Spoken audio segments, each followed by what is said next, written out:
संध्या समय रे गरमागरम चा सहित किछि चटपटा कुरकुरा आउ बढ़िया टेस्टी जिनिस किछि खाइबा पई इच्छा हुए। बाहरिया जिनिस खाइबा बदल रे आपण थरी ए रेसिपी को ट्राई करंतु।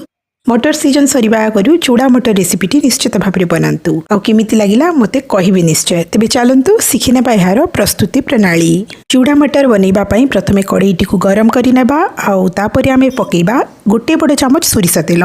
तेल भल भाबरे गरम होई गला परे सेथिरे 6-7टी रसुण कुला को लंबा लंबा काटिकी पकेबा। आपण चाहिले कुटिकी मध्य ऐड करि परिबे। 2टी सुखिला लंका को पकईदबा। गोटे मीडियम साइज रो प्याज कटा को मध्य पकईदबा। भल भाबरे क्रिस्पी होला पर्यंत सब जिनिस को फ्राई करि नेबा। देखंतु रसुण प्याज भल भाबरे भाजी होई गलानी। कलर मध्य हल्का हल्का चेंज होई आसिलानी। एबे आमे इथिरे ऐड करदबा गोटे कप चूड़ा। स्वाद अनुसार लूण ऐड करिबा आ भल भाबरे मिक्स करदबा। चूड़ा को भल भाबरे क्रिस्पी होला पर्यंत फ्राई करिबा। देखंतु चूड़ा बहुत ही बढ़िया भाबरे क्रिस्पी हो गलानी। एबे आमे एहाकू गोटे प्लेट रे काढी दबा।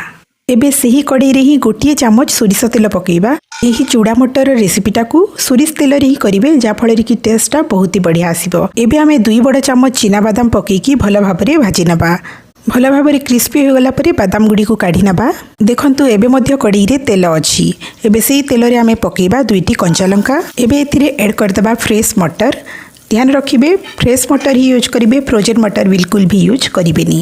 स्वाद अनुसार लूण ऐड करवा आउ भल भाव मिक्स करदबा। एबे गोटाए लीड कभर कर देकी मटर गुड़ा को क्रिस्पी आउ भितर सॉफ्ट होला पर्यंत फ्राई करि नेबा। मझिरे मझिरे लीड खोलिकी मटर गुड़ा को टिके टिके उलट पालट कर दउथिबा।